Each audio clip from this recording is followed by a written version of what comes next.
What's going on, everyone? Welcome to another vlog by me, Skeddy.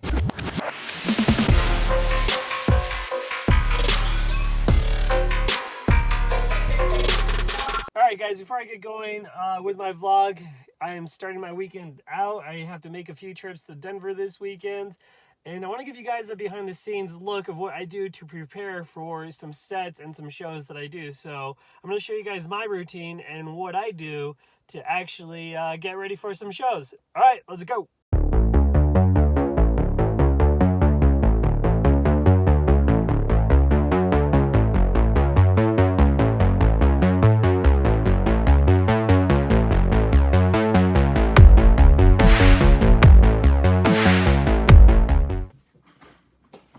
Alright guys, I'm going to be getting ready for a show, and I want to show you guys my routine on how I get myself ready, what I do before the show, how I set my sets up, and just, you know, what makes me comfortable, because I'm sure for a lot of DJs they still freak out a little bit.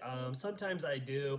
It just depends on the size of the crowd, but I'm got to a point where I know my routine now and I know what to expect if I set myself up. And with my previous past where I would write prep lists and I would schedule my day on a piece of paper, I've actually implemented that into being an amateur DJ and producer. So if I have my day planned out and I go step by step of what I need to accomplish, I feel like that really sets me up and gets me ready very well for the weekend and also going into some really sweet shows. So the first thing that I do is I like to open up Engine Prime and go through my USBs that I use for my Denon Prime 4. And with that, I would just like to check out different playlists. And my playlists are really scattered, and that's kind of how my brain works. For example, you'll see I have 213 songs, really in no listed order. But they are organized per BPM. What I like to do in this playlist is just have a bunch of songs that I can quickly refer to that I've memorized based off the BPM in that style of genre, whether it be house, it'd be trap, whatever it might be. I can quickly go here under the Denon Prime 4 unit and find a song that I want to play if I'm freestyling. If I'm not freestyling, what I like to do is I like to create playlists.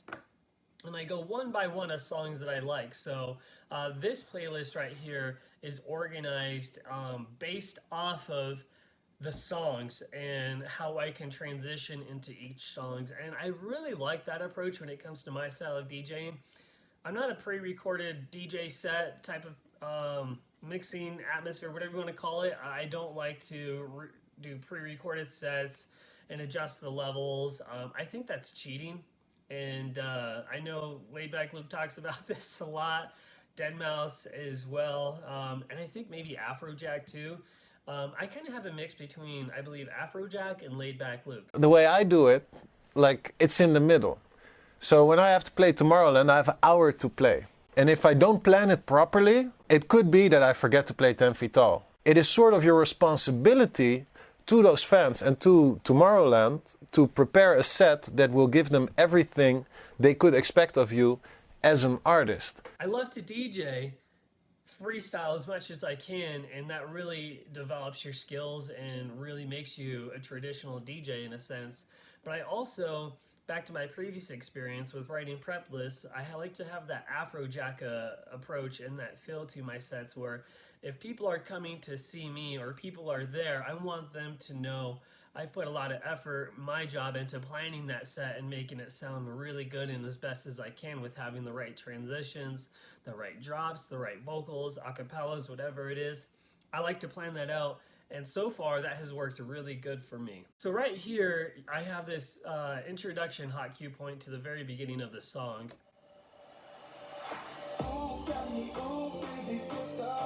And that song is at 126 BPM. The song before that I actually planned, it's really, really, really high. Low. I guess actually it's both, 75, but it could also be 150. So how do I transition from 150 to 126 BPM? This is how I love planning it out. So I'm going to scroll to the end of this song. And right at the end of this, like, drop, I would call it,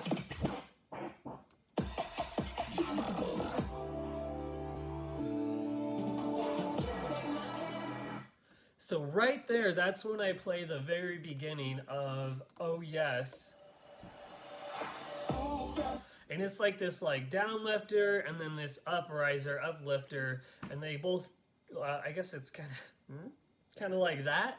So as that down lifter is going down, please take my hand. Ooh, got me. Ooh, got me. I'm gonna stop singing right now because I sound like an idiot. And what I'd like to do is I'd like to actually show you guys how I mix that. So, you know, if I was mixing on the fly, I don't think that I would be able to plan that exactly to the T just yet. Being an amateur DJ, I know I have a lot of skills in just different techniques I need to work on, but now that I plan it out, I can make it sound really good and I can go more into that professional level type of DJing. Got me, ooh, got me jumping tight. Got me, ooh, got me, ooh, baby. All right, sorry. Anyways, next song. I love Milky Cabrera by, God, I think it's Good Times Ahead featuring Diplo, but I love that loop right there. One thing that I like to do when I'm mixing and when I'm planning out my sets is just keep playing the loop over and over, and I'm making these mental notes on what song's about to come up.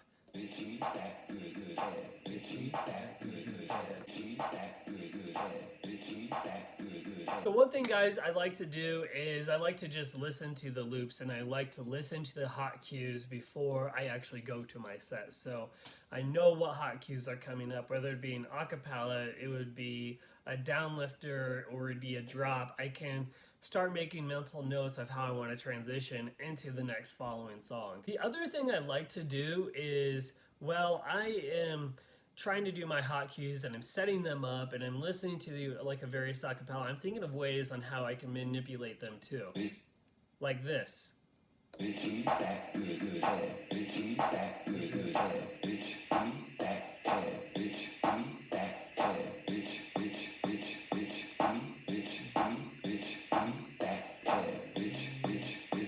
So something like that. It keeps the energy going when you're mixing.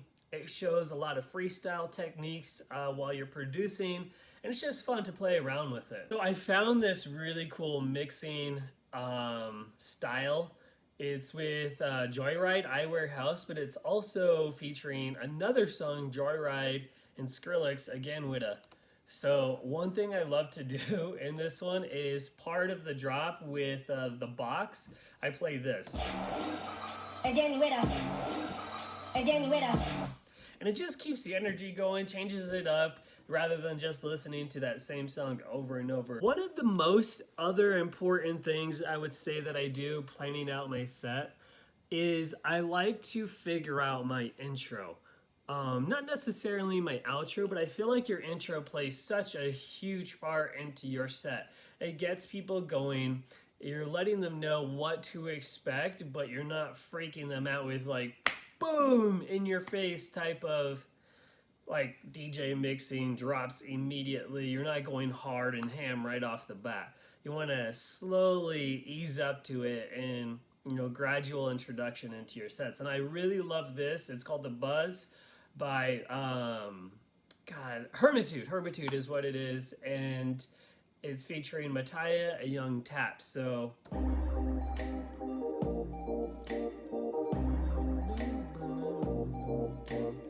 I love that intro right there. It's really basic. It's really just mellow. It's nothing too exciting, but it has some pretty good energy to it. Okay, guys, so some of the other things that I like to do prior to my shows and demos is, one, I like to have a really healthy, fresh dinner. It just sets me up. It's something that's not going to upset my stomach.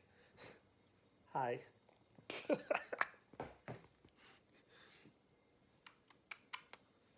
It's not going to upset my stomach. I have a really kind of like bitch stomach, and like oils and fats really, really jack me up. So I eat a lot of bread, I eat a lot of greenery, and I eat super healthy. So make sure I get a lot of protein before the show, some carbs, and a lot of vegetables as well. And that really holds me over. And the reason why I do that is just I don't want to have an upset stomach when I'm when I mix, and I also don't want to shit my pants and have the urge to shit my pants while I mix too. So, secondly, number two, the other thing I like to do is I like to just take a nice, long, hot, steamy shower before my sets and before I like head out for the show. And the reason why is it's kind of like a haircut. It's refreshing. It empowers you. You feel good. You're getting to the show. You feel clean. You feel energized, ready to go. And also, a nice hot steamy shower like helps me focus and is like a meditation type of thing for me. I just kind of think and I reflect about some of the shows that I've done before. I think about songs that I want to do, and it just gives me an opportunity to mellow out and just relax. So I know it's weird, but so far, number two in my routine, taking a shower, is El Primo del Primo. So I wouldn't really call this a routine, but it's one thing that I don't do prior to a set, and that is I don't like to drink before a set. Have you ever guys seen like those memes, or maybe you've seen it in person, but DJs who are drinking and like really plastered, they think it sounds good, but in reality, it sounds like turning on a blender or flushing the toilet. I'm nervous to be that guy, and I love having a drink while I mix, but while I'm in front of people at an actual show, I don't like to drink, and if I do drink, I like really sip on the drink. And when I mean sip, it's just like a small taste to the lips to make sure it is what it is. I don't know, but yeah, it's if I feel like I feel like if I'm drinking, I'm going to mess up a lot more than if I wasn't drinking. And I think I sound good, but in reality, it sounds like shit. Now, when I'm at home and I'm practicing, like last night, I had a little practice session before I drove up to Denver. That went pretty good, and I had a few cocktails while I was mixing. It was just something to mellow me out, make me relax, maybe get some inspiration. But other than that, I do not drink if I'm in front of people at a crowd. And you'll maybe see me sip on a beer or even like a small cocktail, but at the end of my set, it's still a full beer, a full cocktail. So don't call that a routine. Maybe call it a routine. I don't know, but that's number three. Okay, so I would call this next on the routine, and that would be when I get to the show, I always want to greet the people that are mixing with me, whether it be like another artist, DJ, or if it's someone that's working the event, the club owner, the event owner, whatever it is, I always like to greet them. And for me, I think that's really huge. I want to have that personable approach, and I want them to feel and see how grateful I am and have a lot of gratitude for being able to be there and mix. So that's just like a personal touch of mine. I always make sure to let people know thank you for having me. And I shake their hands, and most importantly, just say thanks. You know, thank you goes a really long ways. And I feel like it goes a long ways, and not just in this industry, but in everything. So number four, thank you, meet and greet. Okay, number five on my routine list. So after I've taken that shower, I've had a really good healthy meal. I also like to, this is weird, I iron out my shirt. So this shirt isn't one of my Skeddy shirts, but if I'm wearing a Skeddy shirt, which I always do during my set, and actually, give me 2 seconds, I have a shirt right here. Ugh! Brand new shirt that I just picked up. Here we go. Oh, hot damn. That's pretty awesome. This one's really cool. Kind of got sidetracked, but this is like a zombie type of look to the shirt. I just came out with that one. This is one of my favorite ones. So I'll be wearing that one at my next set. But prior to my set, like I said, I have a really awesome, nice hot shower, meditation time. I eat a really good meal, super healthy. I plan out my sets, and then prior to my show, and before I leave, I actually iron out my shirts. Something about a cleaned iron shirt to me, it just like gets me in the mood. It's like ironing your uniform, and I heard this thing once, like when race car drivers get in the cockpit, it's like go time. Or if they were, like they all have their own little technique of what tells them it's go time, and like they could be buckling their seatbelt, they could be putting their hands on the steering wheel in a certain way, and that's when they know it's go time and they have to perform. So like for me, all these things are leading up to it, and then when I iron my shirt, it's so bizarre, but it's go time for me to produce, and I just get in the mindset and I get in the zone. Number six right there. One thing that I like to do, I've ironed my shirt and I'm almost walking out the door. I need to grab my Denon Prime 4 unit, but I need to put it in this big ass bulky shipping container. I don't know. It's the Pro X performance gear for the actual unit itself for traveling, the traveling case. So as I'm loading up my Denon in my case, my travel case, I have a mental checklist. And I have this mental checklist if I'm not DJing too, but before I walk out the door any other day, I'm like wallet, phone, keys, and then I'm good. It's like 3 things and then I gotta go. But this list has multiple things. So I open the case, I have an extension cord, I have a microphone, I have 2 USBs.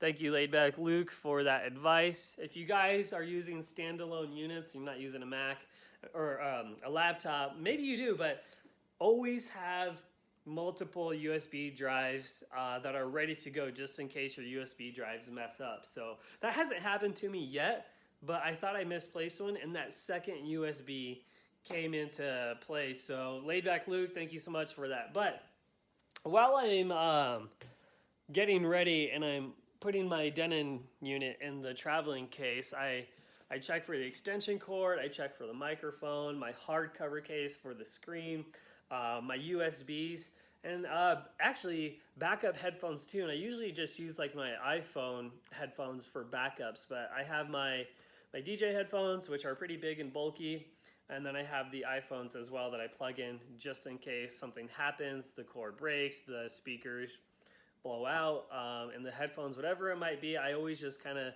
come prepared and ready to go. So that is, I think, my last routine of what I do before shows.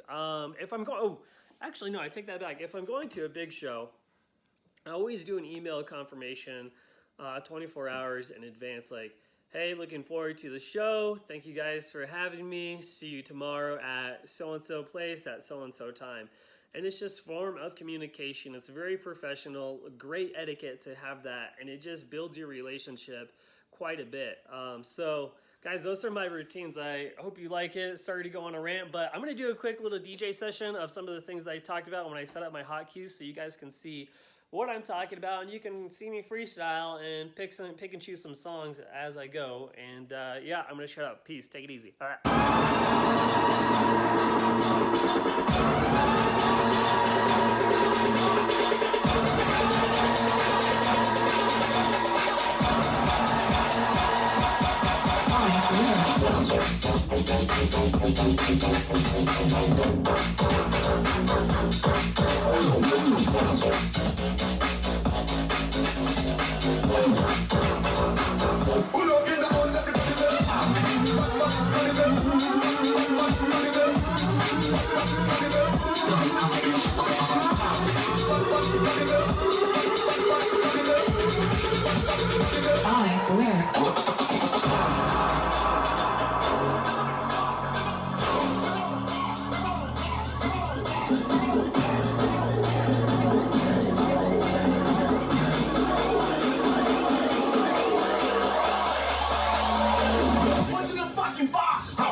Again with us.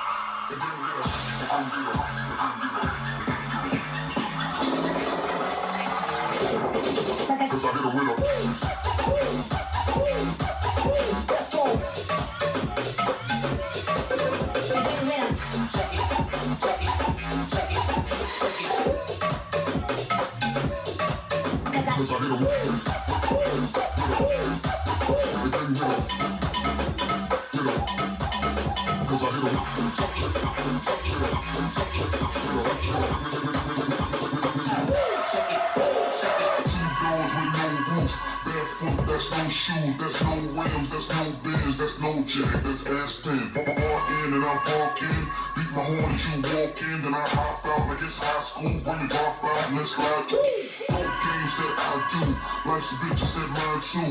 Red bone with green eyes and fat ass named by you. Everything that I buy you, you work for, you twerk for, you drop low, you drop low, you drop low. Okay, guys, thank you so much for checking out this week's vlog. Make sure to stay tuned. Don't forget, Stranger Dreams is out on iTunes, Google Play, Spotify, Pandora, your mom's house. Also, don't forget, new song just came out. It's called Dreamin' Stranger. It is the sequel to Stranger Dreams. It's so amazing. I just finished it. It's not on iTunes or Google Play yet because I haven't released it yet because I'm in the works with something. Can't say what just yet, but go ahead and check it out on SoundCloud and here on YouTube. Like it, love it, pass it along, share it, take it to one of your favorite neighbors' cats, whatever you want to do. Guys, and don't forget, where's that shirt? Pick up your awesome Skeddy Schwag, okay? Etsy store, Skeddy's World. Peace.